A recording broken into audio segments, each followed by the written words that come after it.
കോടതി ഇപ്പോൾ നിർദ്ദേശിച്ചിരിക്കുന്നത് മൃതദേഹം കൈമാറുന്നതിന് തടസ്സമില്ല എന്ന് തന്നെയാണ്. മൃതദേഹം കൈമാറുന്നതിന് ആശുപത്രി അധികൃതർക്ക് കൈമാറാം എന്ന് കോടതി വ്യക്തമാക്കിയിട്ടുണ്ട്. ഏറ്റവും പ്രധാനപ്പെട്ടത് ഇതുമായി ബന്ധപ്പെട്ട് ആശ ലോറൻസ് സമർപ്പിച്ച ഹർജി കോടതി തീർപ്പാക്കിയിരിക്കുകയാണ്. അതിനുശേഷം ഇനി ചെയ്യേണ്ടത് മൃതദേഹം മുമ്പ് തീരുമാനിച്ചതുപോലെ തന്നെ കൈമാറുക, തുടർന്ന് ആ മൃതദേഹം ആശുപത്രിയിൽ സൂക്ഷിക്കുക എന്നുള്ളതാണ് പറഞ്ഞിരിക്കുന്നത്. ഈ ആശ തന്നെ, ഈ ഹർജിക്കാരി തന്നെ ആശുപത്രി അധികൃതർക്ക് ഇക്കാര്യത്തിലൊരു പരാതി നൽകിയിരുന്നു. ആ പരാതിയിന്മേൽ ഇരു വിഭാഗത്തെയും കേട്ടതിന് ശേഷം തീരുമാനം ആശുപത്രി അധികൃതർ സ്വീകരിക്കട്ടെ എന്നുള്ളതാണ് ഇപ്പോൾ കോടതി വ്യക്തമാക്കിയിരിക്കുന്നത്. സാലി, അതായത് ആശ ഈ ഒരു കൈമാറ്റം തടയണമെന്ന് ആവശ്യപ്പെട്ട് നൽകിയ ഹർജി കോടതി തള്ളി എന്ന് പറയാൻ കഴിയുമോ?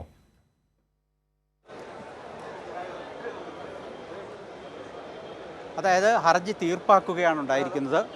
അതായത് ഹർജി ഇപ്പോൾ തീർപ്പാക്കുകയാണ് ചെയ്തിരിക്കുന്നത്. ഇനി അതിൽ പ്രധാന ആവശ്യമെന്ന് പറയുന്നത് ആശുപത്രി അധികൃതർക്ക് കൈമാറുന്നത് തടയണം എന്നുള്ളതായിരുന്നു. അത് സ്വീകരിച്ചിട്ടില്ല. അത് തന്നെ ഹർജിക്കാരിക്ക് ഒന്നാമത്തെ തിരിച്ചടി.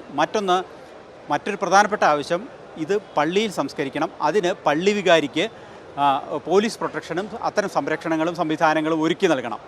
ഈ രണ്ട് ആവശ്യങ്ങളും തള്ളി. അങ്ങനെ പോലീസ് പ്രൊട്ടക്ഷനുമില്ല, പള്ളി വികാരിക്ക് സംരക്ഷണവുമില്ല, അതുമായി ബന്ധപ്പെട്ട നടപടിക്രമങ്ങളൊന്നുമില്ല. മുൻപ് തീരുമാനിച്ചത് ആശുപത്രിക്ക് കൈമാറുക എന്നുള്ളത് തന്നെയാണ്. അത് ആശുപത്രിക്ക് കൈമാറട്ടെ എന്നാണ് ജസ്റ്റിസ് വി ജി അരുൺ ഇപ്പോൾ വ്യക്തമാക്കിയിരിക്കുന്നത്.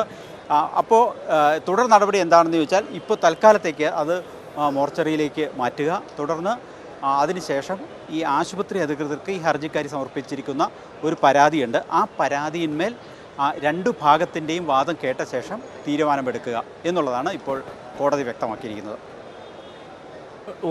സാലി, ഒന്നുകൂടി വ്യക്തമാക്കാമോ? ആശുപത്രി അധികൃതർ എന്ത് തീരുമാനമെടുക്കണമെന്നുള്ള നിർദ്ദേശമാണ് നൽകിയിട്ടുള്ളത്?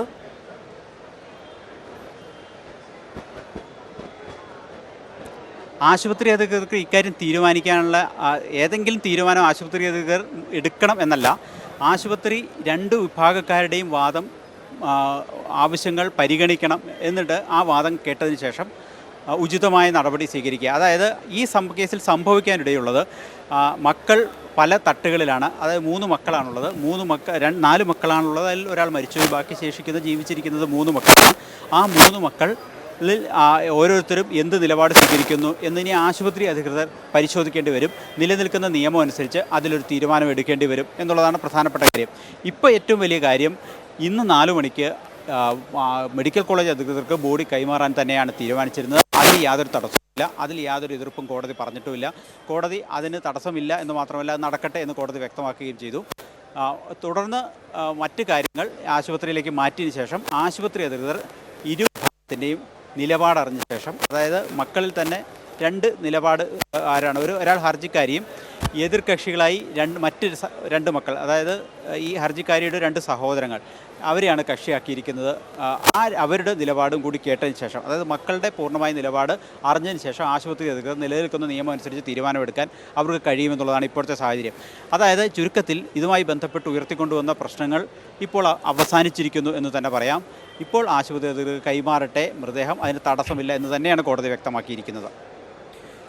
സാലി, കമ്മ്യൂണിസ്റ്റ് പാർട്ടി ഓഫ് ഇന്ത്യ മാർക്സിസ്റ്റിൻ്റെ കേന്ദ്ര കമ്മിറ്റി അംഗം വരെ ആയി പ്രവർത്തിച്ച CPM-ൻ്റെ സമുന്നത നേതാവിൻ്റെ ഒരു മൃതദേഹം സംബന്ധിച്ച്, അതിൻ്റെ കൈമാറ്റം സംബന്ധിച്ച് ഒരു തീരുമാനം പാർട്ടിയും ബന്ധുക്കളുമായി ആലോചിച്ചെടുക്കുന്നു.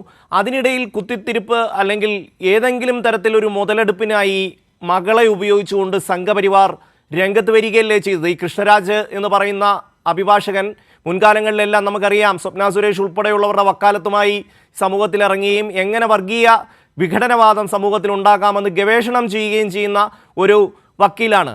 ആ അഭിഭാഷകൻ മുഖേനയാണ് ഇപ്പോൾ ഹൈക്കോടതിയിൽ കേസ് നൽകിയിട്ടുള്ളത്. അതായത് സംഘപരിവാർ ഏത് തരത്തിലുള്ള മുതലെടുപ്പിനും ഈ സമൂഹത്തിൽ അവർ പരിശ്രമിക്കുന്നു എന്നുള്ളതല്ലേ ഈ ഒരു വിഷയത്തിലും വെളിവാകുന്നത്?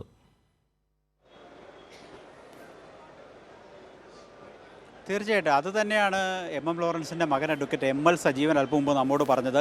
ഈ നീക്കത്തിന് പിന്നിൽ RSS ആണ്. RSSുമായി ബന്ധപ്പെട്ട ആളുകളാണ് ഇതിൻ്റെ പിന്നിൽ. മുമ്പ് MM ലോറൻസിൻ്റെ ഓട്ടോബയോഗ്രഫി പബ്ലിഷ് ചെയ്യുന്നതുമായി ബന്ധപ്പെട്ട നടപടികളിലേക്ക് കടന്നപ്പോഴും ഇതേപോലെ ഒരു ഹർജി മുൻസിഫ് കോടതിയിൽ വന്നിരുന്നു. അന്നും ഇതേ കൃഷ്ണരാജ് തന്നെയാണ് കോടതിയിലെത്തിയത്. ഇപ്പോൾ ഈ വിഷയത്തിലും കൃഷ്ണരാജ് തന്നെ കോടതിയിലെത്തിയിരിക്കുന്നു. കൃഷ്ണരാജാണ് ഈ ഹർജിക്കാരിയുടെ അഭിഭാഷകൻ. കൃഷ്ണരാജിൻ്റെ പശ്ചാത്തലം നേരത്തെ ഷംബി സൂചിപ്പിച്ചത് തന്നെയാണ്. വലിയ തോതിൽ സംഘപരിവാറിന് വേണ്ടി കോടതിക്ക് മാത്രമല്ല, കോടതിക്കുള്ളിൽ മാത്രമല്ല, കോടതിക്ക് പുറത്ത് സമൂഹ മാധ്യമങ്ങളിൽ അതിനേക്കാൾ വീറോടെ സംഘപരിവാറിൻ്റെ വർഗീയ നിലപാടുകളെയും പിന്തുണയ്ക്കുകയും അതിനുവേണ്ടി പരസ്യ നിലപാടെടുക്കുകയും ചെയ്യുന്ന ഒരു അഭിഭാഷകനാണ്.